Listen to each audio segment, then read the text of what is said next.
माँ बच्चे को मालिश कर रही है और मालिश करने के बाद माँ अपने बच्चे की पेशानी पर काजल का टीका लगाती है। पूछो क्यों लगाती हो? कहती काजल का टीका लगाने से नजर नहीं लगती है। पूछो तुमको किसने बताया? क्या कुरान ने बताया? क्या नबी ने बताया? क्या सहाबा ने बताया कि बच्चे को काजल का टीका लगाने से तुमको नजर नहीं लगेगी? मेरे प्यारे भाइयों, मेरी प्यारी माँ और बहनों, ये बच्चे को नजर से बचाने के लिए काजल का टीका लगाना ये भी तौहीद के खिलाफ है, ये भी शिर्क की एक किस्म है। ड्राइवर गाड़ी चला रहा है, सामने से बिल्ली रास्ता काट दे और ड्राइवर के दिमाग में ये आ जाए बिल्ली ने रास्ता काट दिया तो बड़ा खतरा हो गया, अब सामने एक्सीडेंट भी हो सकता है। ये सोच भी मेरे प्यारे साहब, अल्लाह के प्यारे नबी अपने सहाबा से पूछते हैं अतदरून मल मुफलिस, क्या तुम जानते हो मुफलिस कौन है? गरीब कौन है? फकीर कौन है? साहबा ने कहा अल्लाह के रसूल, गरीब वो आदमी है जिसके पास रुपया पैसा ना हो, दिरहम ना हो, दीनार ना हो। आपने फरमाया अल मुफलिसु फी उम्मती मन याती यौमल क़ियामति बिसलातिन व सियामिन व सदक़तिन। मेरी उम्मत में सबसे गरीब आदमी, सबसे फकीर आदमी, सबसे कल्लाश आदमी वो होगा जो कयामत के दिन नमाज भी लेकर के आएगा, रोजा भी लेकर के आएगा, सदका खैरात भी लेकर के आएगा, दान वगैरह भी उसने दिया होगा। वयाती कद शतम हाजा व कज़फ़ हाजा व अकल माला हाजा, लेकिन किसी को गाली दिया होगा, किसी पर झूठा इल्जाम लगाया होगा, किसी का माल नाजायज तरीके से खाया होगा। वयुता हाजा मिन हसनाती व हाजा मिन हसनातिही, उसकी नेकियां उन लोगों को बांट दी जाएंगी, उसकी नमाजें दे दी जाएंगी, उसका रोजा दे दिया जाएगा, उसका सदका खैरात दे दिया जाएगा जिन लोगों को उसने हक मारा होगा।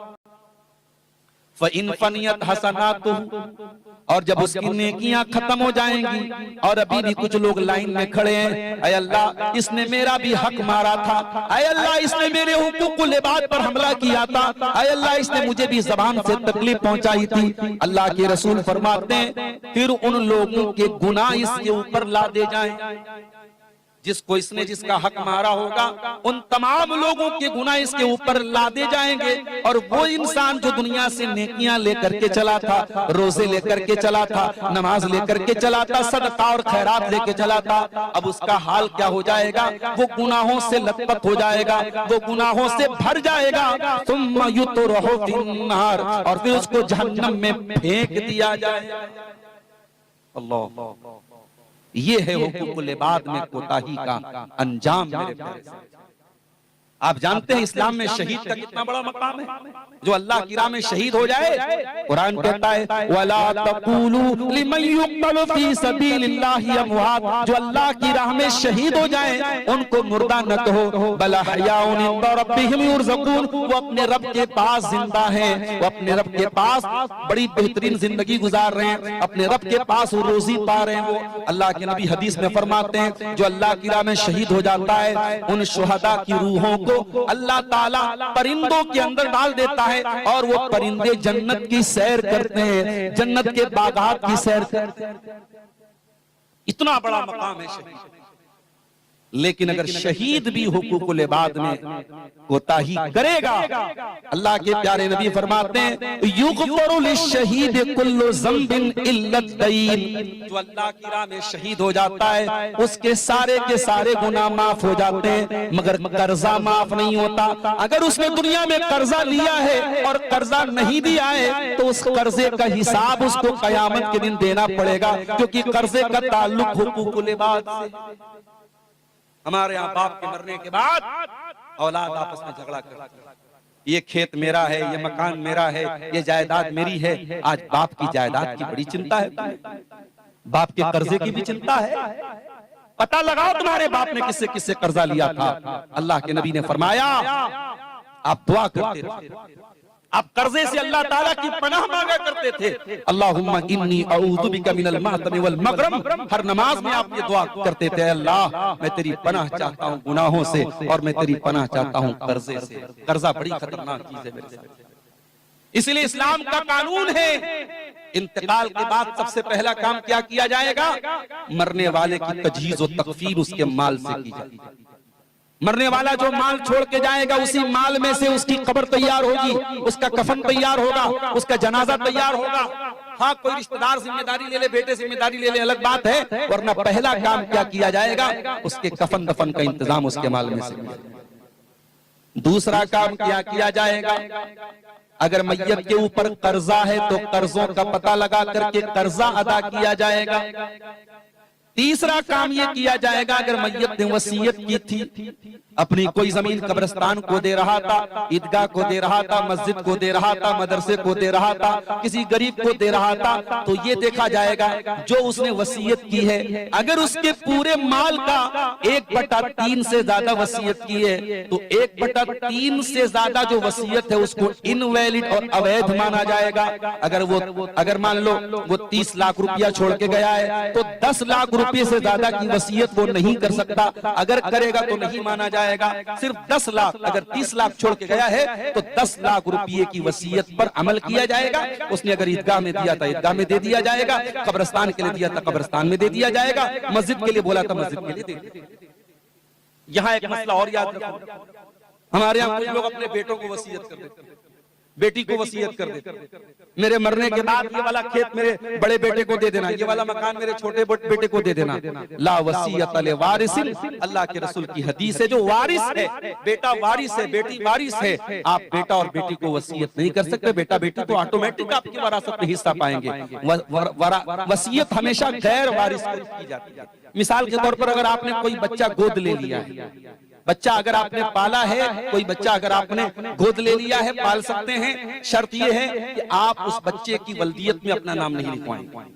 बच्चे का बाप जो है वो ओरिजिनल बाप, उसका नाम वही चलेगा, आप अपना नाम नहीं चला सकते। अब ये अलग बात है, हमारे देश में चूंकि कानूनी पेचीदगी बहुत सारी आती है, आधार कार्ड पे, पैन कार्ड पे, राशन कार्ड पे आपने अपना नाम चढ़ा लिया हो तो वो एक मजबूरी की सूरत में तो जायज हो सकता है, लेकिन जहां इस्लामी तौर तरीके पर वल्दियत, जैसे निकाह के टाइम आपको अगर वल्दियत जाहिर करना है तो वहां पे आप ओरिजिनल जो बाप है उसी का नाम आप लेंगे, आप असल बाप का नाम बच्चे के साथ डालेंगे। आपके पाल लेने से वो आपका बच्चा नहीं और ना आपका वो वारिस बनेगा। आप अगर बे औलाद भी हैं और आपने कोई बेटा पाल लिया है तो वो आपका वारिस नहीं होगा। आप अपने माल की वसीयत अगर करना चाहें तो उस बच्चे को जिसको आपने पाला है उसको 1/3 यानी 30 लाख अगर आपने छोड़ा है तो 10 लाख तक आप वसीयत कर सकते हैं, उससे ज्यादा आप वसीयत नहीं कर सकते, वो बाकी सारा माल वारिस। तो ये तीसरा काम करना। चौथा काम क्या करना है, वरासत तकसीम की जाएगी और ये वरासत जितना जल्दी मुमकिन हो मरने वाले के मरने के बाद तकसीम कर दी जाएगी। आज बाप मर जाता है, 20-20 साल तक वरासत का बंटवारा नहीं होता है और बूढ़ी माँ कहती है नहीं नहीं मेरे सब बच्चे मेरे साथ रहेंगे, मैं अलग अलग नहीं करना चाहती हूँ। माँ का एहतराम अपनी जगह है, माँ की इज्जत अपनी जगह है, मगर शरीयत का कानून यही है कि मरने वाले की वरासत जो माँ का हक है वो माँ के नाम कर दिया जाए और जो बेटों का है वो बेटों के नाम कर दिया जाए। मुंबई में हमारी जमात के बहुत मशहूर आलिम हैं डॉक्टर उबैदुर रहमान मदनी हफिज़हुल्लाह, उनके वो रहने वाले यूपी के हैं, उत्तर प्रदेश के सिद्धार्थ नगर के रहने वाले हैं। बाप का इंतकाल हुआ, बंबई से फ्लाइट पकड़ के यूपी आए, बाप के जनाजे में शामिल हुए, जनाजे की नमाज पढ़ाई, शाम हुई, सारे भाइयों को इकट्ठा किया, पूरा जायदाद का, जमीन का, माल का कैलकुलेशन किया और सारे भाइयों में बांट दिया। गांव वाले हैरान, ये कैसा तरीका है, बाप का भी सुबह इंतकाल हुआ और शाम को इन्होंने वरासत बांट दी। कहा यही सही तरीका है, यही कुरान और हदीस का। मेरे प्यारे साथियों, आज हमने माहौल ऐसा बना दिया है कि कुरान और हदीस पर अगर कोई अमल करता है तो हमें अजीब लगता है, लेकिन सही बात यही है कि मरने वाले के मरने के बाद जितना जल्दी मुमकिन हो हम वरासत को बांट दें, जिसका जो हिस्सा बनता है वो उसको हम दें। तो हुकूकुल इबाद में मेरे प्यारे साथियों ये तमाम चीजें आती हैं। अब आइए जरा उस आयत के ऊपर गौर करें जो आयत मैंने खुतबे मसनूना के बाद आपके सामने पढ़ी है, सूरह निसा की आयत नंबर 36, आयत नंबर 36 है। और इस आयत में अल्लाह ताला ने 10 हुकूक बयान किए हैं, इसीलिए उलमा इस आयत को आयतुल हुकूक बोलते हैं। लेकिन बड़ी अजीब बात यह है कि अल्लाह ने एक हक अपना बयान किया है और 9 हक अल्लाह ताला ने हुकूकुल इबाद का बयान किया है, ये बताने के लिए कि मेरे बंदो हुकूकुल इबाद को तुम हल्के में मत लेना, हुकूकुल इबाद को छोटा मत समझना, हुकूकुल इबाद को मामूली मत समझना। अल्लाह ने 10 बातें बयान की, उसमें से एक हुकूकुल्लाह में से है और 9 बातें हुकूकुल इबाद। वाबुदुल्लाह वला तुशरिकू बिही शैया, तुम अल्लाह की इबादत करो और अल्लाह की इबादत में जरा सा भी शिर्क मत करो। जरा सा भी शिर्क करने की इजाजत नहीं है। ड्राइवर गाड़ी चला रहा है, सामने से बिल्ली रास्ता काट दे और ड्राइवर के दिमाग में ये आ जाए बिल्ली ने रास्ता काट दिया तो बड़ा खतरा हो गया, अब सामने एक्सीडेंट भी हो सकता है। ये सोच भी मेरे प्यारे साथियों तौहीद के खिलाफ। माँ बच्चे को मालिश कर रही है और मालिश करने के बाद माँ अपने बच्चे की पेशानी पर काजल का टीका लगाती है। पूछो क्यों लगाती हो? कहती काजल का टीका लगाने से नजर नहीं लगती है। पूछो तुमको किसने बताया? क्या कुरान ने बताया? क्या नबी ने बताया? क्या सहाबा ने बताया कि बच्चे को काजल का टीका लगाने से तुमको नजर नहीं लगेगी? मेरे प्यारे भाइयों, मेरी प्यारी माँ और बहनों, ये बच्चे को नजर से बचाने के लिए काजल का टीका लगाना ये भी तौहीद के खिलाफ है, ये भी शिर्क की एक किस्म है। मैं ये नहीं कह रहा हूं कि ये इतना कर देने से कोई इस्लाम से खारिज हो गया। शिर्क की भी बहुत सारी कैटेगरी होती है, मगर ये भी एक तरीके का शिर्क है कि आप एक काजल के टीके के बारे में ये अकीदा रखें कि काजल का टीका हमारे बच्चे को नजर बस से बचाएगा। बहुत सारे समाज में, मुसलमानों के मुआशरे में शादीशुदा औरतें मंगलसूत्र पहनती हैं। पूछो ये क्या है? कहती है सुहाग की निशानी। माफ करना, इस्लाम में औरत के लिए सुहाग की उसके जिस्मानी एतबार से कोई निशानी नहीं। सुहाग की निशानी न तेरा मंगलसूत्र है, न तेरे हाथ की चूड़ी है, न तेरे बालों का गजरा है, न तेरा जेवरात है। इस्लाम में शादीशुदा औरत की कोई ऐसी जाहिरी निशानी नहीं है। और ये मंगलसूत्र आपके इस्लाम का कोई, इसका कोई कॉन्सेप्ट नहीं, ये गैर मुस्लिमों के यहाँ एक कॉन्सेप्ट है। उनके यहाँ मंगलसूत्र जो होता है उसके बारे में ये अकीदा होता है कि जब तक मंगलसूत्र है गले में तब तक मंगल मंगल रहेगा। पत्नी जो है वो पति के उसके शादी में उसके सुहाग में रहेगी। उनके यहाँ यह अकीदा होता है। हमारे यहाँ अगर औरतें इस नियत से पहन रही हैं, माला पहन सकती हैं और लॉकेट पहन सकती हैं, कोई हर्ज की बात नहीं है, लेकिन मंगलसूत्र जो इस अकीदे के साथ पहना जा रहा है ये गलत है और ये भी तौहीद के खिलाफ है। ये बड़ी बारीक चीज है, कभी कभी ज़बान से निकलने वाली एक चीज भी हमें शिर्क के दायरे तक पहुंचाती है। अभी मेरा एक प्रोग्राम था जबलपुर में, मध्य प्रदेश में। इत्तेफाक से जिस दिन प्रोग्राम था हम लोग, मैं उस दिन खाली था, मैंने टाइम दे दिया। अब उन लोगों को मालूम नहीं था जहाँ पे प्रोग्राम का स्टेज लगा वहां पे ख्वाजा साहब के मानने वाले थे। अब ख्वाजा साहब के मानने वाले उसी दिन वो उर्स मना रहे थे। उन्होंने कहा कि ये वहाबी लोगों की चाल है, वहाबी लोगों ने जानबूझ के आज के दिन प्रोग्राम रखा है। अब वो लोग बिल्कुल विरोधी हो गए, हम साहब प्रोग्राम नहीं होने देंगे। मुझे लोगों ने फोन किया, मैंने कोई मसला नहीं, आप प्रोग्राम वहां से हटा दीजिए, मस्जिद में रख लीजिए, हमें कोई प्रॉब्लम नहीं, मस्जिद में रख लीजिए। प्रोग्राम हुआ मस्जिद में। तो जब मैं वहां जबलपुर गया तो क्या देख रहा हूँ साहब, बड़े बड़े डीजे लगे हुए हैं, साउंड लगा हुआ है और ख्वाजा साहब के नाम पे जो है उनके गीत बज रहे हैं और कव्वाली बज रही है, और कहीं शरबत कोई पिला रहा है, कोई चाट खिला रहा है, कोई जो है सब्जी पूरी खिला रहा है, ख्वाजा साहब के नाम पे खिलाया जाएगा। कुरान कहता है इन्नमा हर्रमा अलैकुमुल मैता, ऐ ईमान वालो तुम पर अल्लाह ताला ने मुर्दार हराम किया है। मुर्दार हराम है, मरा हुआ जानवर जिसको अल्लाह के नाम से ज़बह न किया गया हो, जो खुद से मर गया हो, वो मुर्दार तुम्हारे लिए हराम है। वद्दम, और खून भी हराम है, बहता हुआ जो खून होता है वो हमारे लिए हराम है। हाँ, कलेजी की शक्ल में वो खून जमा हुआ है वो हलाल है, लेकिन बहता हुआ जो जानवर का खून है वो हराम है। वलहमल खिंजीर, और सूअर का गोश्त हराम है। वमा उहिल्ल बिही लिगैरिल्लाह, और जिस चीज पर अल्लाह के सिवा किसी और का नाम लिया जाए, ख्वाजा साहब का नाम लिया जाए, बड़े पीर साहब का नाम लिया जाए, किसी नबी का नाम लिया जाए, किसी वली का नाम लिया जाए, किसी देवी का नाम लिया जाए, किसी देवता का नाम लिया जाए, ईसा मसीह का नाम लिया जाए, किसी का भी नाम लिया जाए, वमा उहिल्ल बिही लिगैरिल्लाह, जिस तरीके से मुर्दार हराम है, जिस तरीके से खून हराम है, जिस तरीके से सूअर का गोश्त हराम है, उसी तरीके से जिस चीज पर गैरुल्लाह का नाम लिया जाए वो चीज। मुसलमानों, आज तुम ख्वाजा मोइनुद्दीन अजमेरी के नाम पे तुम बिरयानियां बंटवा रहे हो। जो ये काम कर रहा है उसे शर्म से चुल्लू भर पानी में डूब।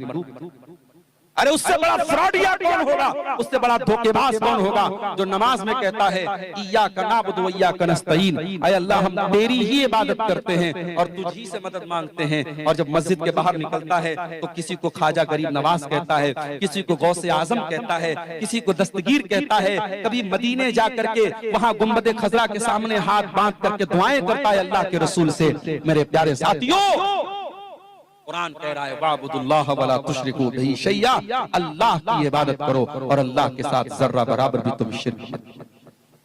ये मत भूल जाओ कि तुम ला इलाहा इल्लल्लाह के मानने वाले। सर पे टोपी लगा लेने से और गोश्त खा लेने से तुम मुसलमान नहीं हो जाओगे जब तक तुम शिर्क से अपने दामन को नहीं बचाओगे। दुनिया का सबसे बड़ा पाप यही शिर्क है मेरे प्यारे साथियों। अगर तौबा किए बगैर दुनिया से मर गए और शिर्क से तौबा नहीं की तो अल्लाह ताला क्या बचने का, नजात का कोई रास्ता नहीं। इसीलिए अल्लाह के प्यारे नबी फरमाते हैं मन क़ाला ला इलाहा इल्लल्लाहु खालिसन मिन क़िबली नफ्सिही दखलल जन्नह, जो ला इलाहा इल्लल्लाह पढ़ेगा, जो तौहीद का इकरार करेगा और मरते दम तक तौहीद पर कायम रहेगा, जो शिर्क नहीं करेगा वो जन्नत में जाएगा। ऐ बरारी वालों, वो हरिशपुर वालों, इस तौहीद की हिफाजत करना और अल्लाह का शुक्र अदा करना, ये तौहीद आपको फ्री में मिल गई है। आपको इसके लिए कोई मेहनत नहीं करनी पड़ी, कोई कुर्बानी नहीं देनी पड़ी। आपके बाप भी तौहीद पढ़ते, आपके दादा भी तौहीद पढ़ते, आप तौहीद वाले घराने में पैदा हुए और आपके घर में शिर्क नहीं हो रहा है, तो ये बहुत बड़ी नेमत है। इस नेमत की कदर करना मेरे भाइयों, और अपनी आने वाली नस्लों को भी तौहीद सिखा करके जाना। कहीं ऐसा ना हो आपका बच्चा बेंगलोर में पढ़ रहा है, आपका बच्चा मुंबई में जॉब कर रहा है, आपका बच्चा कलकत्ता में जॉब कर रहा है और आपने उसकी तरबियत मजबूत नहीं की, और जहां पर वो जॉब कर रहा है या जहां पे वो पढ़ाई कर रहा है वहां के एटमॉस्फेयर से और वहां के माहौल से प्रभावित होकर, मुतासिर होकर आपका बेटा तौहीद को छोड़ दे और वो शिर्क वाले काम करने लगे, मजारों पर भी सजदे करने लगे, पत्थर के बुतों के आगे सजदे करने लगे, गैर मुस्लिमों के त्योहार में भी शिरकत करने लगे, और आपका बेटा आपसे कहे अब्बा आप तो बहुत कट्टरपंथी हैं, हम लोग तो बड़े लिबरल और सेकुलर हैं। अगर आपका बेटा ऐसा सेकुलर और लिबरल बन रहा है कि अपने दीन और ईमान से समझौता कर रहा है, तो ये बहुत बड़े खतरे की घंटी है मेरे प्यारे साथियों। अपनी तौहीद की भी हिफाजत करो और अपनी आने वाली नस्लों की भी तौहीद की हिफाजत करो। आज हालात बहुत नाजुक हैं।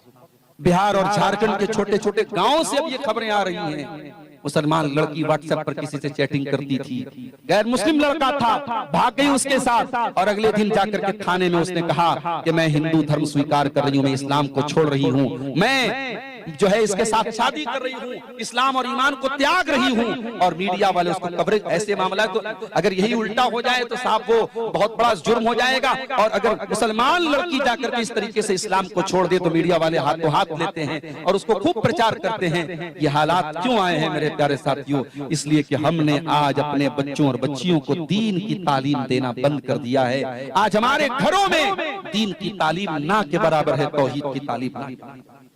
और मैंने जुमा के खुतबे में जो बात कही थी फिर से कह रहा हूं, अपने जुमा के खुतबे के निजाम को मजबूत बनाओ मेरे प्यारे साथियों, और जुमा की नमाज में औरतों को जरूर शामिल करो, ये बहुत जरूरी चीज है, वरना आने वाले वक्त में आपको पछताना है। वाबुदुल्लाह वला तुशरिकू बिही शैया, तुम अल्लाह की इबादत करो और अल्लाह के साथ किसी को शरीक मत करो।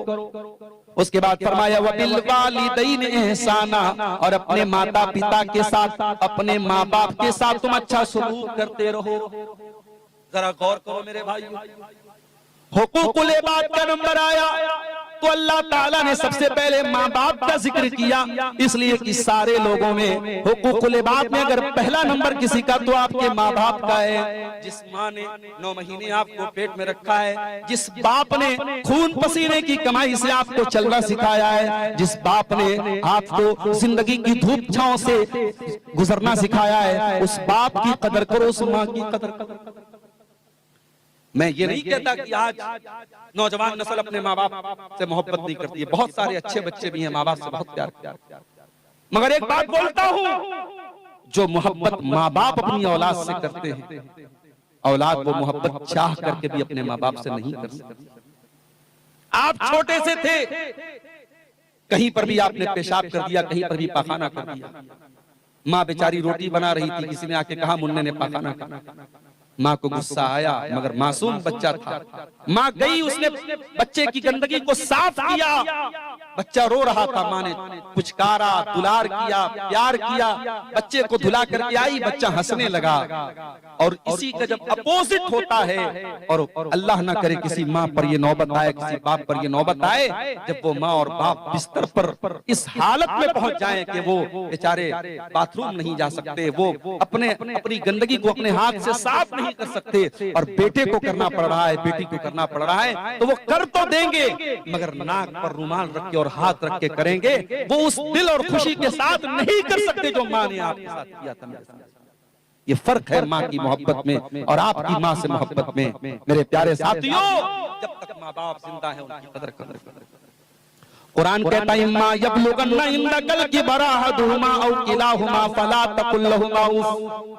जब तुम्हारे माँ बाप में से कोई एक बूढ़ा हो जाए, बंबई वगैरह में क्या हो रहा है, मुसलमानों में तो कम है, दूसरे लोगों में ये रिवाज ज्यादा है कि बूढ़े लोग हो गए तो उनको घर में नहीं रखते कि ये बूढ़ा दिन भर पक पक पक करेगा, इसको निकाल दो घर से। और वहां बूढ़ों के रहने की एक जगह होती है, ओल्ड एज होम बोलते, वहां जाकर के पैसा देते हैं कि साहब ये मेरा बूढ़ा बाप है, इसको रख लो, इसका ख्याल रखो, हम अपने घर में नहीं रख सकते, हमारे बच्चे पर जो है असर अच्छा नहीं। अल्लाह, इंसान इतना गिर जाए, बूढ़े माँ बाप तेरे घर के लिए बोझ बन गए। और उसी हमारे उत्तर प्रदेश की धरती पर ऐसा वाकया भी हमने देखा है, मुसलमान घर में ऐसा वाकया देखा है, बाप चला गया, बूढ़ी माँ बची बेचारी, 70-75 साल की उम्र हो गई थी बूढ़ी माँ की, बेचारी उसका पेट सही नहीं रहता था, कहीं पर भी गंदगी कर देती थी, पाखाना कर देती थी, और इकलौता बेटा था और बहू थे। बेटा और बहू जो है उस बूढ़ी माँ की खिदमत करने से जब थक गए, तो उन लोगों ने एक दिन पता नहीं क्या खिला दिया उस बूढ़ी औरत को। अगले दिन उसकी लाश पाई गई, और लोगों का कहना है, चश्मदीद लोगों का कहना है कि उस बूढ़ी औरत की बॉडी देख करके ऐसा लग रहा था, उसका पूरा शरीर ऐसा नीला पड़ा हुआ था, ऐसा लग रहा था कि उसको जहर दिया गया। मेरे प्यारे साथियों, हम किस दौर में जिंदगी गुजार रहे हैं। आओ, कुरान 1400 साल पहले तुम्हें माता पिता का सम्मान करना सिखा रहा है। हाँ, इस्लाम में माँ के पैर छूने की इजाजत नहीं है, बाप के आगे झुकने की इजाजत नहीं है, क्योंकि इस्लाम में झुकना है तो सिर्फ अल्लाह के सामने झुकना है। हाँ, लेकिन जो प्रेम, जो मोहब्बत आपको माँ बाप से करनी है, मेरे प्यारे साथियों, दुनिया में सबसे बड़ा अधिकार, अगर आपकी मीठी वाणी, आपकी मीठी जुबान और आपके हुस्ने सलूक के सबसे ज्यादा अगर हकदार कोई है तो आपके माँ बाप है। कुरान कहता है जब तुम्हारे माँ बाप में से कोई एक बूढ़ा हो जाए या दोनों बूढ़े हो जाए, कुरान कहता उनको खबरदार उफ भी मत कहना। अच्छा, जानते हो इसकी वजह क्या है? अल्लाह ने बुढ़ापे का नाम क्यों दिया? इसका जवाब अल्लाह ने सूरह यासीन के अंदर दिया, वमन नुअम्मिरहु नुनक्किसु फिल खल्क़। जो बूढ़ा हो जाता है उसका बचपन लौट जाता है। अल्लाह ताला ने ऐसा सिस्टम बनाया है, इंसान जैसे जैसे बूढ़ा होता चला जाएगा उसका बचपन लौटता चला जाएगा, वो चिड़चिड़ा होता चला जाएगा, वो जिद्दी होता चला जाएगा। जब तुम्हारी माँ जिद बूढ़ी हो जाए, जब तुम्हारा बाप बूढ़ा हो जाए और बात बात पे चिड़चिड़ापन दिखाने लगे, जिद करने लगे, तो तुम अपना बचपन याद कर लेना। तुम जब जिद करते थे, तुम्हारे माँ बाप कभी बुरा नहीं मानते थे, तुम्हारी जिद को पूरा किया करते थे, तुम बात बात पे सवाल किया करते थे, तुम्हारी माँ कभी तुम्हारे सवालों से थकती नहीं थी, तुम्हारा बाप तुम्हारे सवालों से कभी नाराज नहीं होता था। ओ बूढ़े माँ बाप, जिनके बूढ़े माँ बाप हैं, मेरे प्यारे साथियों, उन बूढ़े माँ बाप की कदर करो। फरमाया उनको उफ भी न कहना, वला तनहरहुमा, उनसे डांट करके झटक करके गुस्से से बात न करना, वकुल लहुमा कौलन करीमा, उनसे अदब से बात करना, तमीज से बात करना। उसके बाद फरमाया वक़्फ़िज़ लहुमा जनाहद्दुल्ली मिनर रहमा, तुम डीएम बन जाओ, तुम एसपी बन जाओ, तुम एसएसपी बन जाओ, कमिश्नर बन जाओ, मिनिस्टर बन जाओ, तुम कुछ भी बन जाओ, जब माँ के पास जाना तो बेटा बन के जाना, जब बाप के पास बैठना तो बेटा बन के बैठना। माँ को अपनी कुर्सी का पावर न दिखाना, बाप को अपने ओहदे का पावर न दिखाना। फरमाया वक़्फ़िज़ लहुमा जनाहद्दुल्ली मिनर रहमा, अपने माँ बाप के सामने डाउन टू अर्थ हो जाना, अपने आप को डाउन कर देना, अपने आप को झुका देना। और ये दुआ भी अल्लाह ने सिखा दी, वक़ुर रब्बिरहमहुमा कमा रब्बयानी सगीरा, और ये दुआ पढ़ते रहना कि ऐ मेरे परवरदिगार, मेरे माता पिता पर तू रहम फरमा, मेरे माँ बाप पर तू दया कर। ऐ अल्लाह, जिस तरीके से बचपन में उन्होंने मुझको पाला है, कितने लोगों को ये दुआ याद है? रब्बिरहमुमा कमा रब्बयानी। आज ये दुआ भी बहुत सारे लोगों को याद नहीं है। आज बाप का इंतकाल हो जाए, माँ का इंतकाल हो जाए तो बेटा इस काबिल भी नहीं है कि अपने बाप और माँ के जनाजे की नमाज पढ़ सके ढंग से, उसकी दुआएं तक उसको याद नहीं है। और आप इन मदरसों को हकीर समझते हैं, इन मौलवियों को हकीर समझते हैं। मेरे प्यारे साथियों, कम से कम एक बेटे को तो ऐसा बनाओ, एक बच्चे को तो ऐसा बनाओ, एक बच्ची को तो ऐसा बनाओ कि जब आपका इंतकाल हो जाए तो वो बच्चा और बच्ची अल्लाह के सामने दुआ कर सके, रब्बिरहम कमा रब्बयानी सगीरा, ऐ अल्लाह मेरे माँ बाप पर रहम फरमा, इस तरीके से उन्होंने बचपन में मुझको। तो हुकूकुल इबाद में पहला नंबर मेरे प्यारे साथियों माँ बाप। उसके बाद फरमाया वबिज़िल कुर्बा, और अपने रिश्तेदारों के साथ तुम अच्छा सलूक करो। जब तुम दुनिया में आए अकेले नहीं आए, कोई माँ है, कोई बाप है, कोई दादा है, कोई नाना है, कोई चाचा है, कोई ताया है, कोई फूफा है, कोई खाला है। इन रिश्तों में तुम घिर करके पैदा हुए। ये रिश्ते अल्लाह ने बनाए थे। इसीलिए सूरह निसा की पहली आयत में अल्लाह ने फरमाया या अय्युहन्नासु तक़ू रब्बकुमुल्लज़ी खलक़कुम मिन नफ्सिन वाहिदा व खलक़ मिनहा ज़ौजहा व बत्त मिनहुमा रिजालन कसीरन व निसाअ फत्तकुल्लाहल्लज़ी तसाअलून बिही वल अरहाम। अल्लाह ने फरमाया मेरे बंदो तुम अल्लाह से डरो और रिश्तों को तोड़ने से डरो, रिश्तों को काटने से डरो। अपने चाचा से रिश्ता खत्म न करना, भाई से रिश्ता खत्म न करना, दादा से रिश्ता खत्म न करना, मामू से रिश्ता खत्म न करना। कभी ऊंच नीच हो जाए, कभी किसी बात पे झगड़ा भी हो जाए। फरमाया ला यहिल्लु लिमुस्लिमिन अन यहजुरा अखाहु फौqa सलास। 3 दिन से ज्यादा किसी से ताल्लुक तोड़ के मत बैठ जाना, किसी से 3 दिन से ज्यादा रिश्ता मत तोड़ लेना। आज हमारे यहाँ जरा गौर कीजिए, गांव घर की आम कहानी, भाई भाई में बातचीत बंद है, चाचा भतीजे में बातचीत बंद है। कहीं के को बेटा बाप से बात नहीं करता है, बेटा माँ से बात नहीं करता। और यही नहीं, रिश्ते तो रिश्ते होते हैं मेरे भाइयों। इंसान जब कभी किसी से रिश्ता तोड़ लेता है तो मरने के टाइम बच्चों से कह के जाता है खबरदार मैं दुनिया से जा रहा हूँ, चाचा से रिश्ता मत रखना, ताया से रिश्ता मत रखना। अपने बच्चों को भी गलत बात की वसीयत करके, अगर बाप ऐसी कोई वसीयत करके भी जाता है तो कुरान और हदीस का हुक्म यही है ला ताअता लिमखलूकिन फी मासियतिल खालिक। अल्लाह को नाराज करके माँ बाप की बात भी नहीं मानना है। रिश्तों को जोड़ने की कोशिश करो मेरे भाइयों, रिश्तों को तोड़ने की कोशिश करो। जानते हो जब अल्लाह ने इस दुनिया को बनाया तो रिश्ता, जिसको अरबी में रहम बोलते हैं, ये रिश्ता जाकर के अल्लाह के दामन में जाकर के पनाह ले लेता है। और रिश्ता अल्लाह ताला से कहता है कि ऐ अल्लाह, कल दुनिया में लोग रिश्ते को तोड़ेंगे तो कहां लोग पनाह लेंगे, किसकी पनाह लेंगे? अल्लाह तेरी पनाह लेंगे। अल्लाह ने रिश्ते से फरमाया अला अमा तरज़ीना अन असिल मन वसलक व तामन क़ता। है रिश्ता, क्या तू ये नहीं चाहता कि जो तुझको जोड़े मैं उसको जोड़ूं, जो तुझको तोड़े मैं उसको तोड़। जो रिश्ते को जोड़ेगा अल्लाह उसको जोड़ेगा, जो रिश्ते को तोड़ेगा अल्लाह उसको। इसलिए मेरे भाइयों, अगर 4 पैसे अल्लाह ने दिए हैं, मस्जिदों में देते हो बहुत अच्छी बात है, मदरसे में देते हो बहुत अच्छी बात है, कब्रिस्तान में देते हो बहुत अच्छी बात है। लेकिन अगर तुम्हारे रिश्तेदारों में, तुम्हारे भाई बंधुओं में, तुम्हारे खानदान में, तुम्हारे रिश्तेदारों में अगर कोई गरीब है, जरूरतमंद है, पहले उसकी मदद करो मेरे प्यारे। अल्लाह के नबी फरमाते हैं अस्सदक़तु अला ज़िर्रहिम सिंतान। अपने रिश्तेदार को जब आप दान देते हैं, जब सदका देते हैं, जब ज़कात देते हैं तो आप डबल सवाब पाएंगे। एक रिश्तेदारी का सवाब पाएंगे और दूसरे ज़कात का और सदका खैरात का सवाब पाएंगे। लेकिन हाँ, हर रिश्तेदार को ज़कात नहीं दे सकता। बाप अपने बेटे को ज़कात नहीं दे सकता, बेटा अपने बाप को ज़कात नहीं दे सकता, बीवी अपने शौहर को ज़कात नहीं दे सकती। जिन रिश्तेदारों की कफालत हमारे जिम्मे, उनको हम ज़कात नहीं, हाँ उनकी मदद कर सकते, पैसा दे सकते, लेकिन हम ज़कात की कोई रकम उनको नहीं दे सकते। तो अपने रिश्तेदारों की मदद किया करो मेरे साथ, और ऐसी मदद करो कि रात के सन्नाटे में जाकर के कुछ दे दो। तुम्हारे रिश्तेदारों में किसी गरीब की लड़की की शादी है, जाओ ऐलान करके मत जाओ, प्रचार मत करो, फोटो लेके मत मदद करो। अकेले में जाओ, 10,000, 50,000, लाख जो भी तुम दे सकते हो दे दो। आपकी बेटी की शादी है, मेरी बहन है, वो आप इसको खर्च कर देना। इस तरीके से भी आप नेकी कर सकते हो मेरे साथ। जुमा का दिन था, आज आपने फजर की नमाज अगर मस्जिद में पढ़ी होगी और इमाम साहब ने सूरे दहर पढ़ाई होगी दूसरी रकात में, तो ये आयत भी आपने सुनी होगी, वयुतइमून अत्ताआम अला हुब्बिही मिस्कीनन व यतीमन व असीरा। अल्लाह के नेक बंदे गरीबों को खाना खिलाते हैं, यतीमों को खाना खिलाते हैं, कैदियों को खाना खिलाते हैं, और जब खाना खिलाते हैं तो क्या कहते हैं, इन्ना ला नुरीदु मिनकुम जज़ाअन वला शुकुरा इन्ना नखाफु मिन रब्बिना यौमन अबूसन कमतरीरा। हमें तुमसे कोई थैंक यू, कोई शुक्रिया, कोई बदला नहीं चाहिए, हम तो अल्लाह से अपना बदला चाहते हैं। मेरे प्यारे साथियों, अपने रिश्तेदारों के काम।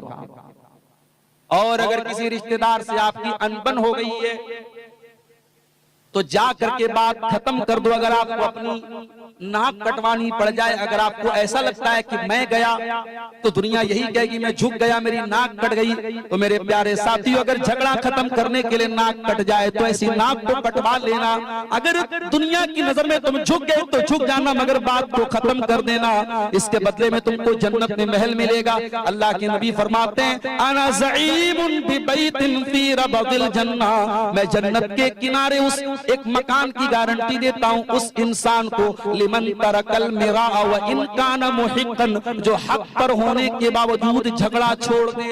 आप हक पर है, आप सही हैं, सामने वाला गलत है, लेकिन अगर आप झगड़ा खत्म कर दें जाकर के, भाई चलो जो हुआ सो हुआ, बात खत्म करो, अगर आपने झगड़ा खत्म कर दिया, मेरे प्यारे साथियों, दुनिया की बड़ी से बड़ी दौलत उसके सामने क्या हैसियत रखती है। नबी ने फरमाया जन्नत में आपको महल मिलेगा।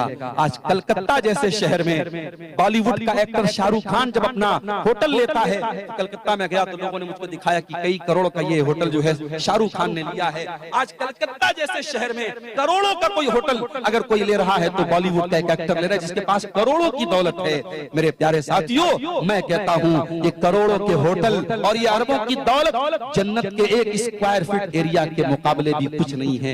अल्लाह के नबी ने फरमाया लमौज़उ सौतिन फिल जन्ना, जन्नत में एक कोड़ा रखने की जगह, जन्नत में एक स्क्वायर फीट का एरिया दुनिया की तमाम नेमतों से बेहतर है। मेरे प्यारे साथियों, अगर अपने रिश्तेदार से झगड़ा खत्म करने पर आपको जन्नत में एक मकान मिल रहा है तो ये घाटे का सौदा नहीं है। जाओ और बात खत्म कर दो। चाचा से अगर बिगाड़ है तो बिगाड़ खत्म करके दोस्ती कर लो।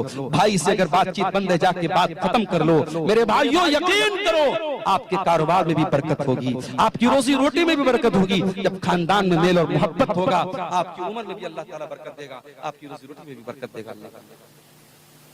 एक मिसाल याद आई, हजरत आयशा रज़ी अल्लाह ताला अन्हा, उनका एक मर्तबा कुछ इख्तिलाफ हो गया उनके भांजे के साथ, हजरत अब्दुल्लाह बिन जुबैर। हम सब जानते हैं कि खाला का दर्जा इस्लाम में माँ के बराबर, खाला जो होती है माँ की बहन, उसका दर्जा माँ के बराबर है। हजरत आयशा खाला थी, उनकी बहन हजरत अस्मा के बेटे अब्दुल्लाह बिन जुबैर थे, और अब्दुल्लाह बिन जुबैर रज़ी अल्लाह ताला अन्हु बड़े पाए के सहाबी हैं। उन्होंने हजरत आयशा की किसी बात पर एतराज कर दिया और बड़े सख्त अल्फाज में कह दिया कि मैं आयशा को रोकूंगा, मैं अपनी खाला को रोकूंगा और ये काम नहीं करने दूंगा। हजरत आयशा को ये बात पता लगी, हजरत आयशा को बहुत बुरा लगा और उन्होंने बड़े गुस्से में कसम खा के कहा कि आज के बाद मैं अब्दुल्लाह बिन जुबैर से बात नहीं करूंगा। सहाबा थे तो इंसान, सहाबा कोई फरिश्ते नहीं थे, हमारी और आपकी तरह वो भी इंसान थे। उनके बीच में भी नाराजगी होती थी, झगड़ा होता था। हजरत आयशा अपने भांजे से नाराज हो गई।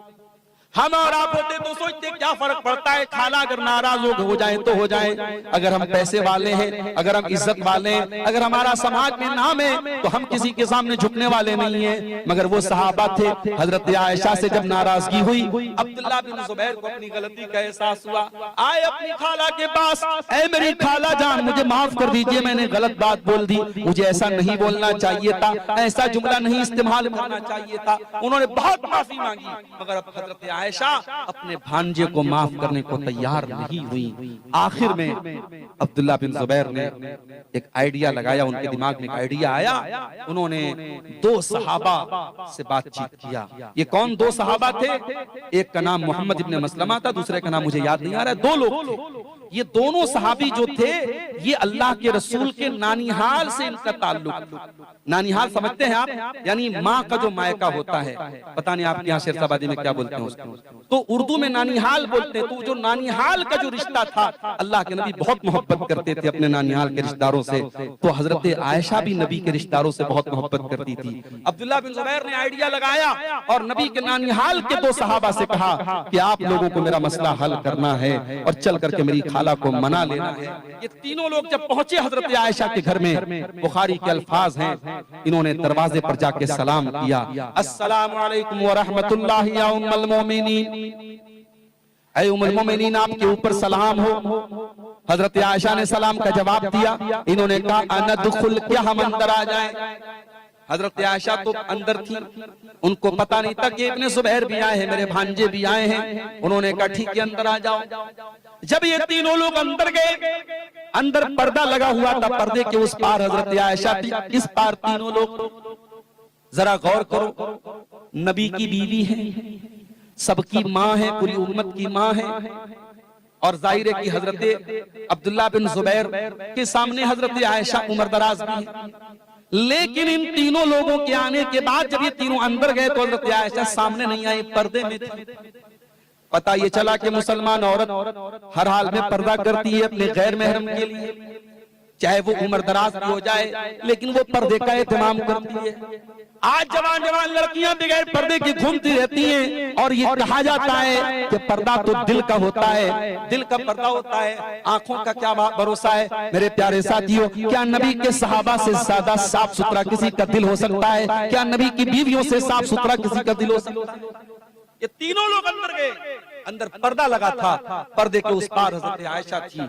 जैसे ही तीनों लोग अंदर गए, अब्दुल्लाह बिन जुबैर, चूंकि खाला थी उनकी, खाला तो माँ के बराबर होती है, खाला महरम होती है, गैर महरम नहीं होती है। हजरत अब्दुल्लाह बिन जुबैर अंदर गए और खाला के गले लग करके फूट फूट के रोने लगे और माफी मांगने लगे कि खाला जान, आपके भांजे ने गलती कर दी, मुझे नहीं ऐसा जुमला बोलना चाहिए था, हूँ तो आपकी बहन का बेटा, हूँ तो आपके बच्चे के बराबर, माफ कर दीजिए। हजरत आयशा भी रोने लगी, कहने लगी नहीं नहीं ऐ इब्ने जुबैर, मैंने कसम खाई है मैं तुझसे बात नहीं करूंगी, मैं तुझसे रिश्ता नहीं रखूंगी। हजरत आयशा भी रोती चली जा रही है, इब्ने जुबैर भी रोते चले जा रहे हैं, और इधर ये दोनों सहाबी भी रो रहे हैं और रोते हुए कह रहे कि ऐ हजरत आयशा, ऐ उम्मुल मोमिनीन, ऐ नबी की ज़ौजे मोहतरमा, आपने तो अल्लाह के रसूल की वो हदीस सुनी होगी, आपने फरमाया कि किसी मुसलमान के लिए जायज नहीं है कि अपने मुसलमान भाई से 3 दिन से ज्यादा ताल्लुक तोड़ के रखे। ऐ अम्मा आयशा, माफ कर दीजिए अपने भांजे को, खत्म कर दीजिए बात को, 3 दिन से ज्यादा टाइम गुजर चुका है, मुनासिब नहीं है आपके लिए। जब इन लोगों ने बहुत ज्यादा प्रेशर डाला, आखिर हजरत आयशा ने माफ किया अपने भांजे को। और इस्लाम में अगर कसम कोई तोड़ दे तो उसका कफारा क्या है?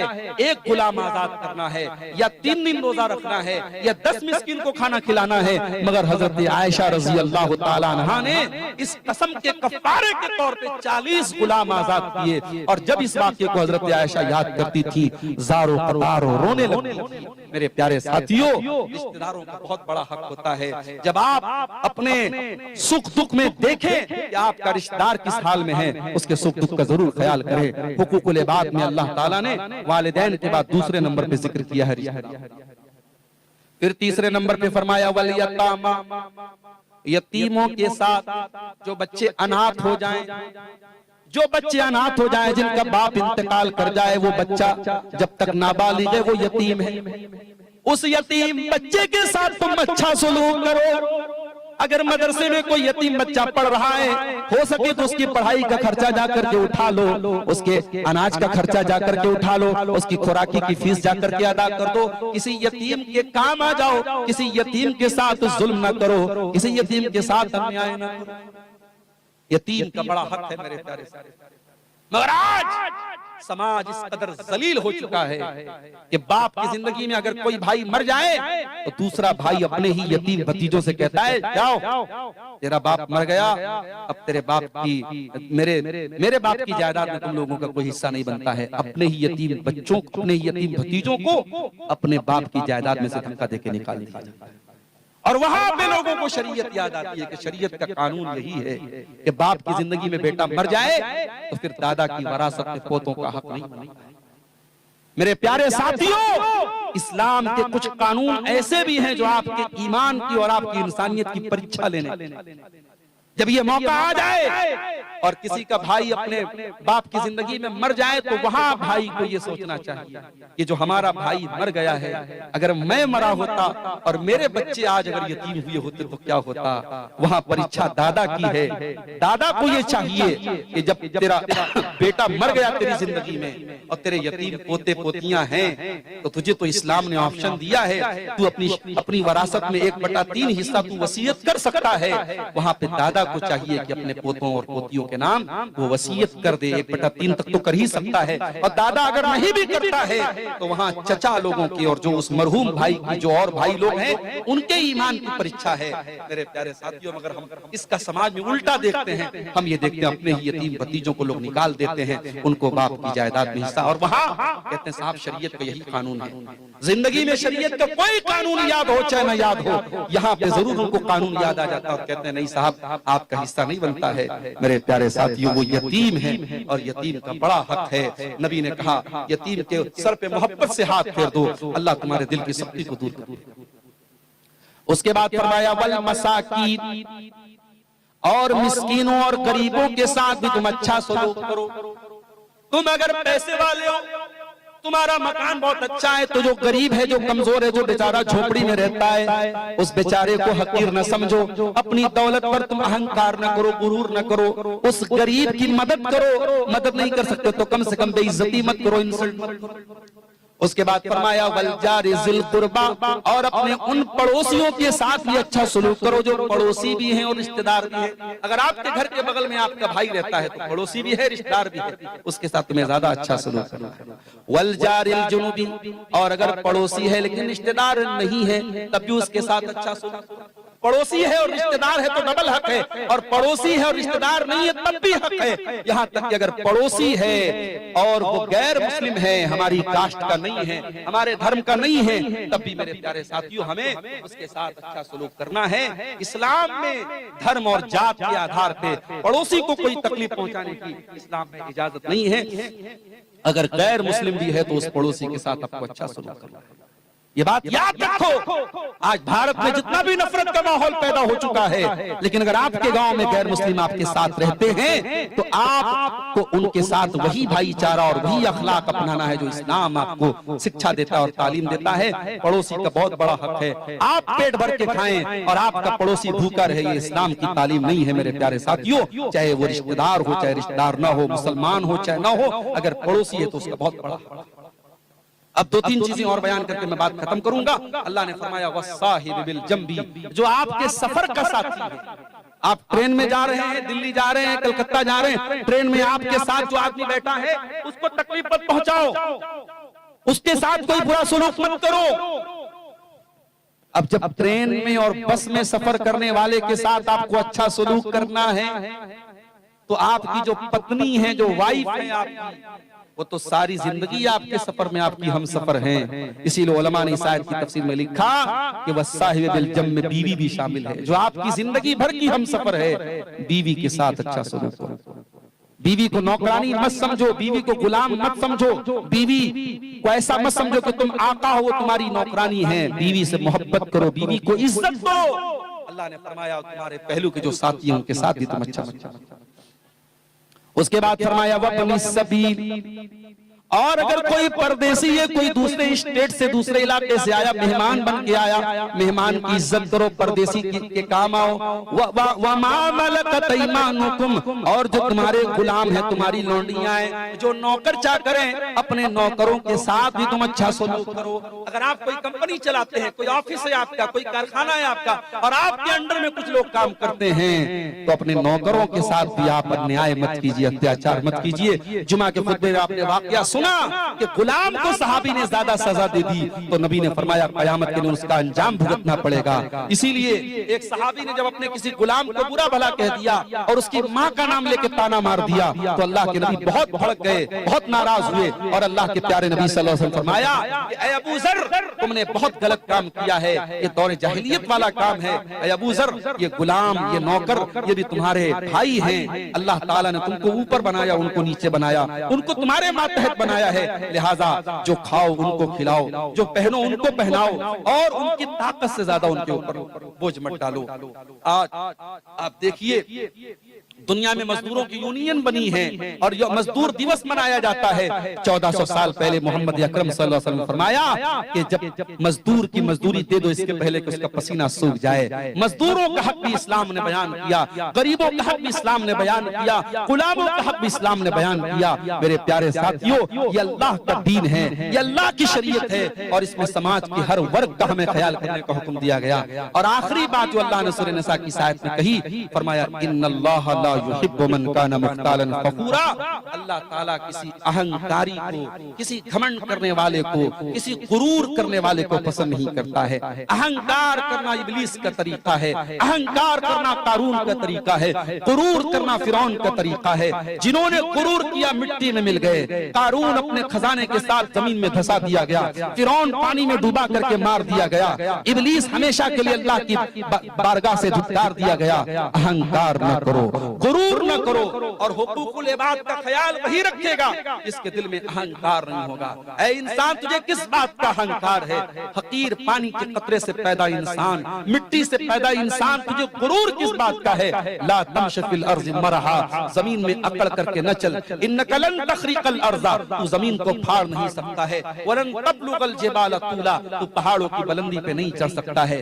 अल्लाह की इस यूनिवर्स में, अल्लाह की इस कायनात में तेरे जमीन के जैसे न जाने कितने सैयारे खला में घूम रहे हैं। इतनी बड़ी कायनात में एक छोटा सा गोला है जिसको हम जमीन कहते हैं। उस जमीन में बहुत सारी कंट्रीज और बहुत सारे मुल्क हैं। उसमें एक छोटा सा मुल्क है भारत, और भारत के छोटे से गांव में रह करके तू अहंकार करता है। अरे उस अल्लाह के, उस क्रिएटर के पावर के सामने तेरी क्या हैसियत है? इसलिए मेरे प्यारे साथियों, अल्लाह अहंकार करने वालों को, गुरूर करने वालों को पसंद नहीं करता है। हुकूकुल इबाद के ताल्लुक से ये चंद बातें आपके सामने रखी गई हैं। हम अल्लाह से दुआ करते हैं रब्बुल आलमीन हम सबको हुकूकुल इबाद के मामले में जो कमियां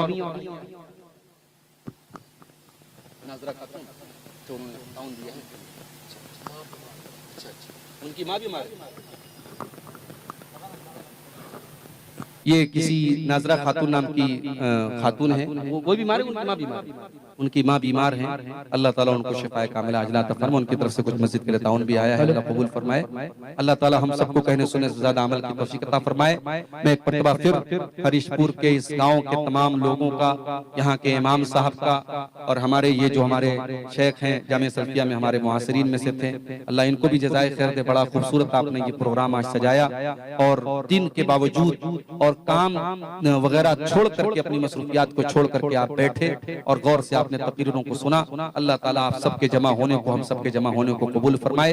अल्लाह कहने सुनने से ज्यादा हम सबको अमल की तौफीक अता फरमाए। और हमारे बीच में अगर हुकूकुल इबाद को लेकर के कोई लापरवाही और कोताही है, किसी भाई का अपने भाई से रिश्ता बंद है, किसी ने अपनी बहन से बोलचाल बंद रखी है, कहीं पे बाप बेटे में बातचीत बंद है, अल्लाह उन तमाम लोगों को सही समझ दे और हुकूकुल इबाद को अदा करने की तौफीक अता फरमाए। अल्लाह जब तक हमें दुनिया में जिंदा रखे, इस्लाम पर जिंदा रखे और हमारा खात्मा ईमान पर हो। आमीन व आखिर दावाना अनिल हम्दुलिल्लाहि रब्बिल आलमीन। वस्सलामु अलैकुम व रहमतुल्लाहि। जी, आपके खुतबा के माध्यम कि अल्लाह की अदालत में हमें और आपको हुकूकुल इबाद के बारे में भी सवाल का जवाब देना पड़ा, और हुकूकुल्लाह जिसका ताल्लुक अल्लाह से है उसका भी सवाल होगा। अगर हमने नमाज नहीं पढ़ी, ये हुकूकुल्लाह है, इसका सवाल होगा। जानबूझ करके हमने रमजान का रोजा अगर छोड़ दिया, हमें उसका भी हिसाब देना पड़ेगा। हमारे माल पर ज़कात फर्ज थी और हमने ज़कात नहीं दी, ज़कात में टाल मटोल की, ज़कात में चोरी की, उसका भी हमको हिसाब देना पड़ेगा। हमारे पास इतनी ताकत है कि हम हज कर सकते थे और हमने हज नहीं किया, ये भी, इसका भी हिसाब हमको देना पड़ेगा। ये हुकूकुल्लाह में से। लेकिन जो हुकूकुल इबाद से जिसका ताल्लुक होगा, अगर हमने किसी का पैसा लेकर के हमने नाजायज तरीके से उस पर जुल्म किया, किसी को जबान से तकलीफ पहुंचाई होगी, किसी को गाली दी, किसी की इज्जत पर हमला किया हो, किसी की गीबत की होगी, किसी का कर्जा लेकर के बैठ गए होंगे, किसी की जमीन पर नाजायज कब्जा कर लिया होगा, किसी का वरासत में जो हक बनता था बहन का, बेटी का, उसका हमने हक नहीं दिया होगा। तो ये हुकूकुल इबाद है और इसका हिसाब हमें कयामत के दिन देना भी पड़ेगा। और अगर हमने दुनिया में नहीं दिया है तो हमें बहुत खतरनाक कीमत चुकानी पड़ेगी। आपका कटिहार शहर और आपका ये जिला कटिहार नेपाल बॉर्डर से बहुत ज्यादा दूर नहीं। नेपाल का पैसा आप इंडिया में लेके आए, कोई लेने के लिए जल्दी तैयार नहीं होगा। बॉर्डर पे चाहे कोई ले ले, लेकिन दूर कोई लेने के लिए तैयार नहीं। करेंसी अलग अलग। आप हज करने जाते हैं, उम्रा करने जाते हैं, आपको यहीं से रियाल लेना पड़ता है। 24-25 रुपये का एक रियाल आपका मिलता है। आप सऊदी अरब में जाकर के कोल्ड ड्रिंक मांगेंगे, पानी मांगेंगे और इंडिया का 500 का नोट दिखाएंगे, गांधी जी का फोटो दिखाएंगे, वो कहेगा नहीं भाई, वो कहेगा माफ करो मैं ये नहीं ले सकता, ये हमारे देश की करेंसी नहीं है, आपको सऊदी अरब का रियाल देना। मेरे प्यारे साथियों, हमने हुकूकुल इबाद में अगर कोई कोताही की होगी तो कयामत के दिन हम पैसे के बदले पैसा दे करके छूट नहीं पाएंगे। वहां हमारे पास दुनिया की करेंसी नहीं होगी, वहां की करेंसी क्या होगी? आइए अल्लाह के रसूल की हदीस की रोशनी में आपको समझाने की कोशिश करते हैं। अज़ान तक उन्होंने खिताब किया और अभी असर के फौरन बाद हम और आप बैठे हैं। और मैं समझता हूं कि सीमांचल की धरती पर ये एक नया एक्सपेरिमेंट है, एक नया तजर्बा है और ये कामयाब है। आप रात में जब जलसा करते हैं, खास तौर से सर्दी के इस मौसम में, और चाहे आप मुझे बुलाएं चाहे किसी और आलिम को बुलाएं जो आपके प्रधान वक्ता होते हैं, मेन मुकर्रिर होते हैं, उनको आप रात में 12 बजे बुलाते हैं, बल्कि कहीं कहीं 1 बजे 1:30 बजे भी बुलाते हैं। सर्दी का मौसम है, बहुत सारे लोग जा चुके होते हैं और थोड़े बहुत जो लोग होते भी हैं तो अब हमें रात में जबरदस्ती उनको सुनाना पड़ता है। लेकिन दिन में अच्छी धूप निकली है और खुशगवार हवाएं चल रही हैं और आप भी सुकून से बैठे हैं और चंदा वंदा का भी कोई मामला नहीं है। डायरेक्ट आपके सामने मुझे तकरीर करना है। हाँ, बहुत लंबी तकरीर इसलिए नहीं करूंगा कि रात में भी मुझे एक जलसे में जाना है और जो मेन जिस प्रोग्राम के लिए मैं कटिहार में आज आया हूँ, आज नीमा में मनिहारी में प्रोग्राम है, वो लोग भी बार बार फोन कर रहे हैं, कटिहार शहर में वो लोग पहुंच गए हैं। तो मैं बहुत लंबी तकरीर करने के पक्ष में नहीं हूं। आपने खुतबा जुमा सुन लिया है, बहुत सारी बातें आपके सामने आ गई हैं। अगर देखा जाए तो अमल करने के लिए उतनी बात भी काफी है। खैरुल कलाम मा कल्ला व दल्ला, अरबी में कहावत है कि सबसे बेहतरीन बात वो है जो कम हो लेकिन उसके अंदर बातें मजबूत हो, दलील के साथ हो, तो वो बातें आपके सामने आ जाए। अब इस वक्त मैं जो तकरीर कर रहा हूं आपके सामने, उसी जुमा के खुतबे के एक पॉइंट को मैं थोड़ा सा कंटिन्यू कर रहा हूं। आपने सुना होगा खुतबे जुमा में मैंने एक बात पर ज्यादा आपका ध्यान आकर्षित किया था, तवज्जो मैंने दिलाई।